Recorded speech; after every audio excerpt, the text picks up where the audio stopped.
Hi, welcome to the Israel First television program, the program from Jerusalem that brings you news, interviews and behind the scenes with what's happening in Israel. And in the studio today we've got Dr. Martin Sherman. Thank you so much for coming in today, making your time. So much happening in Israel and in the news. Dr. Martin Sherman is originally from South Africa and you've lived in Israel since 1971. He served for 7 years in operational capacities in the Israeli defense establishment and was a ministerial advisor to Yitzhak Shamir's government. He's lectured for 20 years at Tel Aviv University in political science, international relations and strategic studies. You've authored 2 books. You're a writer for the Jerusalem Post, spoken on BBC, CNN, I24 News and Israel National News. He's the founder and CEO of the Israel Institute for Strategic Studies. He's one of Israel's foremost strategic policy analysts and a strong supporter of an independent Jewish state. And if the viewers, if you'd like to go to the website, it's the Israel Institute for Strategic Studies, and there's a lot more information on there about the work that you do. So thank you so much for coming in, Martin. Maybe we can talk a little bit about what's happening, because we've recently had more terror attacks in the country and obviously very disturbing. So maybe we can talk a bit about the security situation. I know last week we were talking about the difficulties of the myth of the Palestinian state. Do you think that's the only solution, that we will be sorting out the situation in Judea and Samaria, or is there another way we can sort out this terrorist issue? Well, I think you know, as I mentioned last week, the motivation and the fuel that drives the Palestinian terror organizations is the hope that they can eventually remove Jewish sovereignty from this area in the Middle East and set up a Palestinian state or an Arab state from the river to the sea.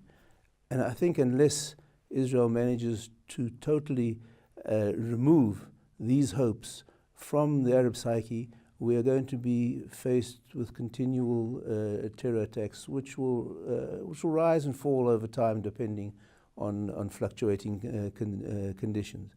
But I think it's essential and that Israel define its strategic needs and then muster the means to achieve them.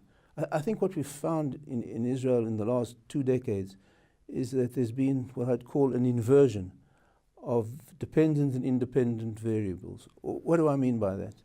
The independent variable should be that Israel define its strategic objectives and then use means, including diplomacy, to achieve those goals. What we found is basically that Israel has taken diplomatic difficulties, many of which were caused by itself, but diplomatic difficulties, and from those diplomatic difficulties has defined its strategic goals. And I think that's the way we've arrived at the dominance of the two-state paradigm, which has basically monopolized the discourse now for almost a quarter of a century. I think the route should be completely different. I think Israel should first of all recognize that to endure over time as the nation state of the Jewish people, it has to successfully address 2 imperatives. The first imperative is the geographic imperative, and the second imperative is the demographic imperative. In addressing these imperatives, Israel faces 2 deadly perils. The one is the 2-state solution, which certainly is totally inadequate in addressing the geographic imperative. And the other is a proposal which is accumulating more and more currency, even in right-wing circles, is the 1-state solution, which in my opinion certainly does not adequately address the demographic imperative. In order to survive as the nation state of the Jewish people, Israel needs a program that addresses both of these, because the motivation behind the 2-state solution is trying to address the demographic imperative but sacrificing the geographic needs, whereas the 1-state solution tries to address the geographic issues but sacrifices the demographic needs. And so I think you need a paradigm that addresses both of them.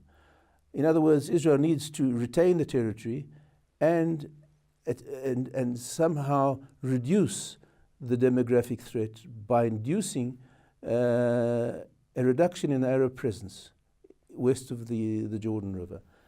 In my opinion, the only non-coercive, or at least non-kinetic way to achieve that is by economic inducements, by offering enticing relocation grants for Palestinian Arabs to try and find a better life, an opportunity for a better life for them and their families elsewhere, out of harm's way, free from the clutches of the cruel, corrupt cliques who've led them astray for decades and wrought death and destruction on them repeatedly.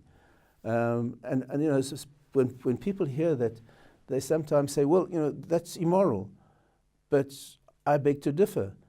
If I compare the two solutions, the two-state solution or what I call the humanitarian paradigm, I think there's no comparison, because basically a call for a Palestinian state or a two-state solution is basically an endorsement for the establishment of yet another homophobic, misogynistic, Muslim majority tyranny, which in all likelihood will become a bastion for Islamist terror. So if you compare the two, on the one hand the two-state solution, the establishment of said homophobic, misogynistic tyranny, on the other hand offering the Palestinians a better life elsewhere, which sounds more enlightened and moral to the average man in the street. And I think that's been the failure of Israel's public diplomacy, that it's allowed itself to become enmeshed in the dictates of political correctness rather than defining its own clear strategic paradigm, giving it moral justification and marshalling the means that it needs to promote it diplomatically. And if I can just stress the last point, Israel's state budget is about $100 billion. If it were to allot 1% of state budget for public diplomacy, that's $1 billion. With $1 billion, you can influence a lot of people. And I think if my criticism, or my severest criticism of the Israeli government, successive Israeli governments over the last quarter of a century or 2.5 decades, is that it's been totally derelict in addressing the public diplomacy challenge. And it's basically, as Melanie Phillips once said, vacated the battlefield of the ideas to the Palestinians and allowed this false narrative, which we discussed last week, this false narrative to monopolize the discourse. And I think unless Israel changes that, and I believe it can, I think the future may be bleak. And I think this is something that many of our viewers will be pro-Israel and supporters of Israel, and will be people who are fighting in the public diplomacy area, and will be surprised when the Israeli government issues nice videos about the Galilee or fishing, and they're not tackling the real issues of the situation with the Palestinians. And a good example of that is when there's terror, or like the Gaza war, and we found the BBC entrenched with cameras and everything, and nobody seems to be able to explain anything. So the viewer at home and maybe you're watching today and are confused about that. There may be many people who have no idea what's really happening here. I think you make an excellent point. I think that the Israeli government has been completely derelict in providing its supporters with the kind of public diplomacy ammunition that it needs. You know, it's all very well showing the good side of Israel, its achievements, and there are a lot of achievements not to be proud of. But it's a little like someone who's been accused of murder, arson, and rape, and in his defense, he says he's got a beautiful wife, he's good at science, and likes classical music. You know, the kind of response doesn't address the allegations. Right. Yeah. Now, this is leading on to another point, which is something you've featured, and you've done whole lectures on it. Very, very interesting. And if you get a chance, do see Martin's lectures on the Israeli political divide and the difficulties and the limousine theory. So maybe you can tell us a bit about that, because this is another thing that surprises a lot of our viewers, is that we get right-wing governments elected. Everybody's very excited. Netanyahu got in, seems by a miracle. Everybody was expecting that he'd lose the election, and yet we don't see anything changing. No, you're right. They have this almost perverse anomaly whereby so-called right-wing or hawkish governments regularly win elections, but on being elected, immediately adopt the failed policy of their left-wing dovish rivals. And I think to understand this, you must If you look at Israeli political history, you'll see that regularly Rabin was elected on a hawkish platform and then adopted the Oslo agreements.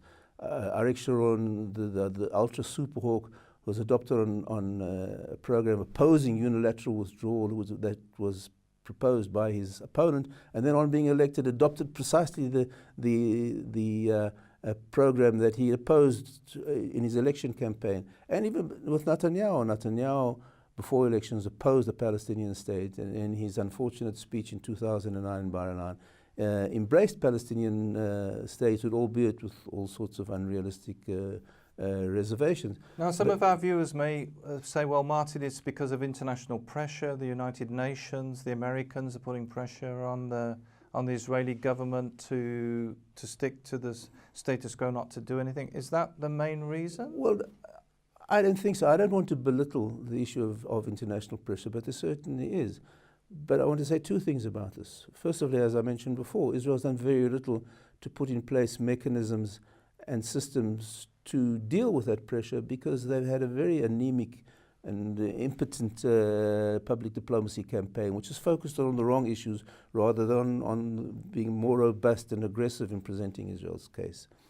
The second is, if you look at the two most important processes that took place during that time period, the Oslo process and the disengagement, these weren't the product of international pressure. These were Israeli initiatives. These were Israeli initiatives cooked up by Israelis. With the Oslo process, the PLO was still defined as a terrorist organization deep into the process. And Arik Sharon had to convince the Americans that a unilateral process might work. So whilst I think that there is a certain amount of international pressure on Israel, Israel has been very lax in dealing with it, and in many cases initiated processes which were ahead of the curve relative to international pressure. And I think to understand this, you have to understand what I've called the limousine theory. Why a limousine theory? Because in a limousine you have a driver in an official uniform and a smart cap, and he holds the wheel, and sometimes he turns it left, and sometimes he turns it right, and sometimes he accelerates, and sometimes he brakes, and sometimes he even changes lanes. But he doesn't determine the destination. The destination is determined by the backseat occupants. You can change the driver, and you might change the style of driving, you might even change the route a little bit, but you won't change the destination unless you change the backseat occupants.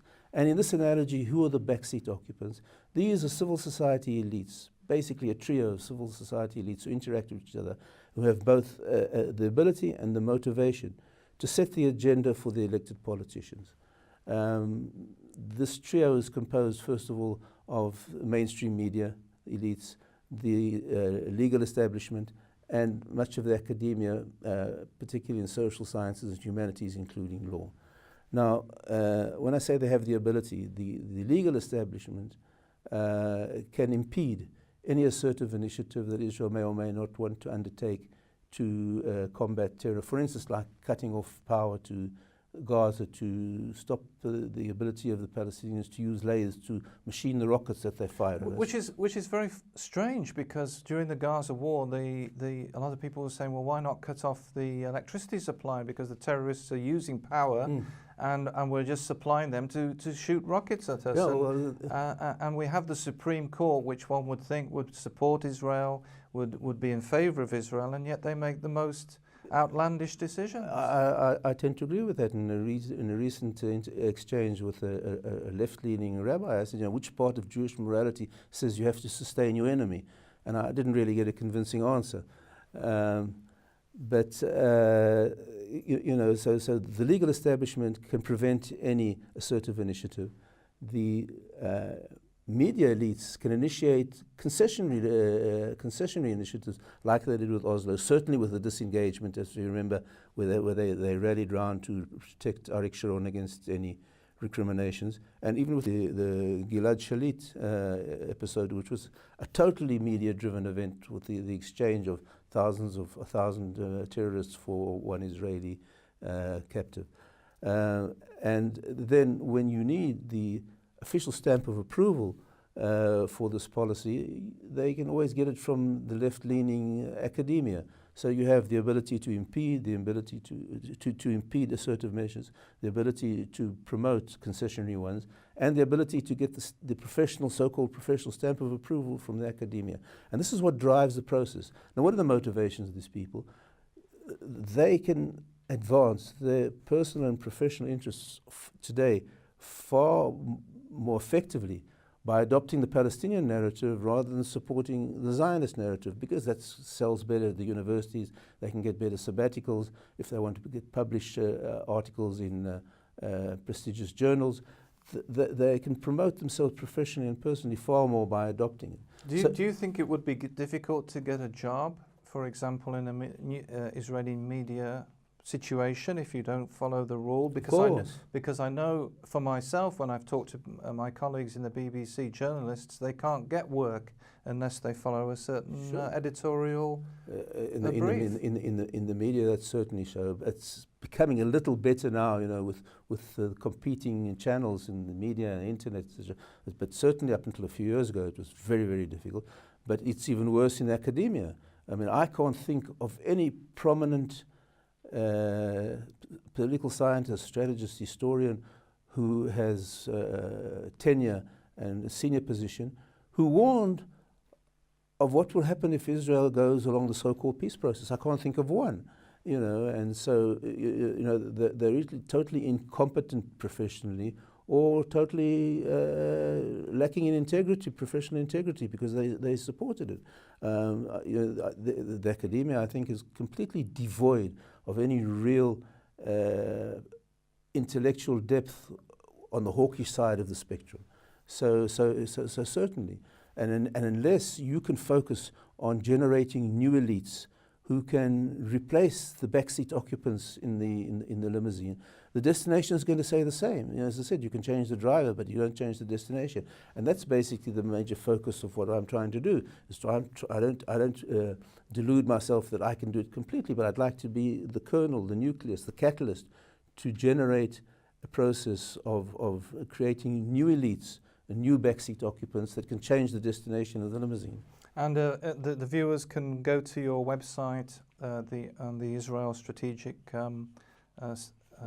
the Israel Institute of Strategic Studies. Right, Institute of Strategic Studies. You can go and visit the website and find out a lot of information. Now, Martin, you've been on the news and we featured last week, and I'd like to try and feature again this week the video you've just made. Very important, talking about changing the way people see Israel. Many people may have no idea about the ideas that you share and you talk about in this very important video. And maybe you can tell us a little bit about its title and why you did it. Well, we've entitled the video, "Will There Be a Jihadi State Adjacent to the Trans-Israel Highway, Terror, Tunnels and Transportation?" And I think this highlights a problem that hasn't received adequate attention in the discourse. And it relates to the threat that would arise to Israeli transportation if a Palestinian state was established in the territory that's been generally assigned to it. And we show that the main north-south axis in Israel, the Trans-Israel Highway, called Highway 6, in many ways, in many places, is completely adjacent, absolutely adjacent, immediately adjacent to the border, in some cases only dozens of meters away. And any Palestinian forces on the other side of the border could easily set up firing positions or dig tunnels to ambush vehicles on the highway and totally disrupt the traffic between the north of the country and the south of the country, with tremendous security and economic implications. And as I said before, this is not speculative scaremongering. This is something that has sound basis in empirical precedent, because the security services have uncovered attempts to dig tunnels from Israel under the security barrier into the Palestinian areas, which could be used to transport arms, personnel, and set up operational activities inside Israel. So I think the video highlights an important issue that the public should be aware of. So let's have a look at the video.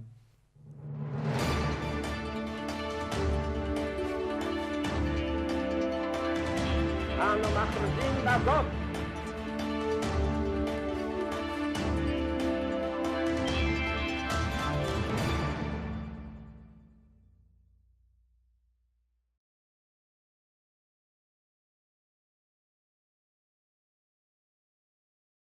Hello to our viewers, and welcome to our video studio at the Israel Institute for Strategic Studies, IISS.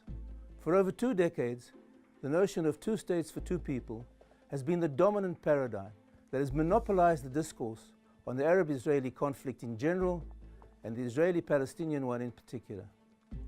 Our institute, IISS, has long been in the forefront in opposing this idea and has worked resolutely to expose the existential dangers this policy proposal entails for Israel. In the short video, we illustrate one aspect of the perils that Israel and Israelis can expect if the two-state principle is actually implemented. One of the gravest threats, but one that for some reason has received scant public attention, is the threat that would arise to the nation's major transportation axes should a Palestinian state be established in the areas adjacent to Israel's coastal plain. In numerous articles and interviews in the past, the founder of the Israel Institute for Strategic Studies, Dr. Martin Sherman, has warned repeatedly of the dangers involved in the proximity of borders of the envisaged Palestinian state to some of the country's principal traffic routes. One of the most important of these routes is the Trans-Israel Highway, Highway 6, that connects the north of Israel with the south. Several portions of Highway 6 run close to the territory designated for a future Palestinian state, and in some places is even immediately adjacent to it. In numerous locations, the distance between Highway 6 and the Palestinian population centers is less than 1 kilometer, and in some places only a few dozen meters. Little imagination is needed to envisage the gory outcomes that are likely to occur if Israel were to relinquish control of the area that abuts the highway. Israel's harrowing experience following its pullout from Gaza must serve as a red light warning against what we can expect if the area east of the highway is transferred to Palestinian control. Two locations are particularly sensitive, the towns of Kalkilia and Tulkarm, that are located immediately adjacent to the highway and in the past have been the sources of murderous attacks of terror, such as the horrific carnage at the Park Hotel in the coastal city of Netanya. Only continued Israeli control of the eastern flanks of the highway can prevent the continued bloodshed and violence inside Israel. The menace of terror tunnels and attacks can't be dismissed as unfounded scaremongering. To the contrary, in the recent past, attempts to dig such terror tunnels under the security barrier were exposed by the Israel Security Services.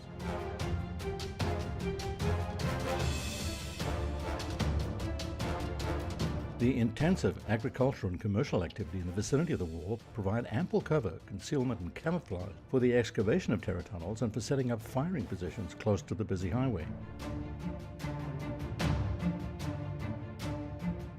It's not difficult to envisage the ease with which it would be able to lay deadly ambushes along the course of the highway, or to envisage the huge economic damage that would be caused by the constant threat of disruption of traffic on the major artery connecting the north and the south of the country. מדינה פלסטינית לא תקום ביהודה ושומרון, לא נקים מדינת טרור על כביש 6.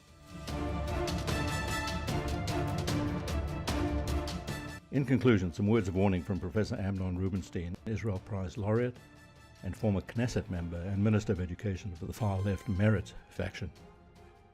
Israel, small and exposed, will neither be able to exist nor to prosper if its urban centers, its vulnerable airport, and its roads are shelled.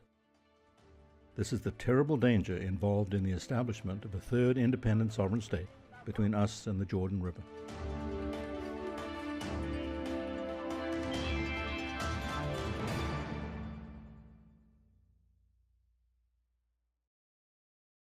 That was a very good video, and maybe, Martin, they can share that, they can post it for their friends and send it round. I certainly would encourage them, because I think the information there is important, and it deals with something that's not generally in the center of the public discussion. Thank you so much for coming in today. Really appreciate that, and for coming in for 2 weeks you've been with us, so thank you so much. It's great to have had you with us. We hope you've enjoyed that program, and we look forward to seeing you next week. on the Israel First TV program.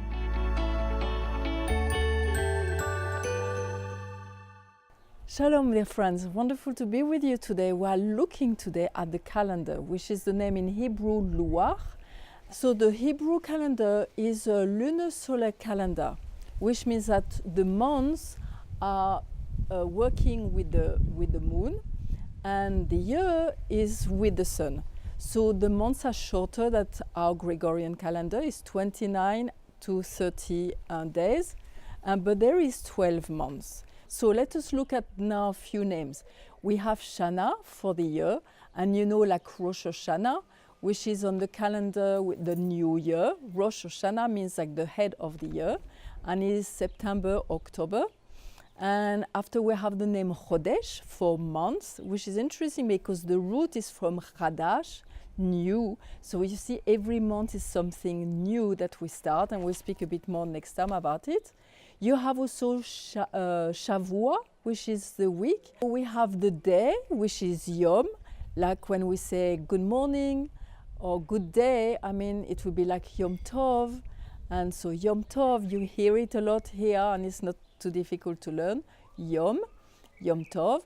And after you have 1, 2, 3, you have the hour, which is Shah. And after you have the minute, which is Daka. And after you have the second, which is Shniya.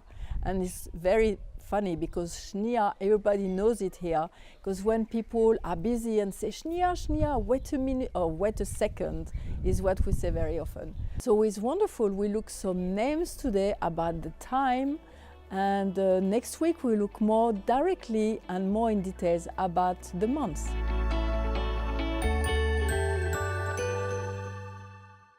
Thank you so much for joining us today on the program with having Dr. Martin Sherman in, and we've been talking about the security issues in Israel and the political issues in Israel. Don't forget, you can email us. We love to receive your emails at info@israelfirst.org.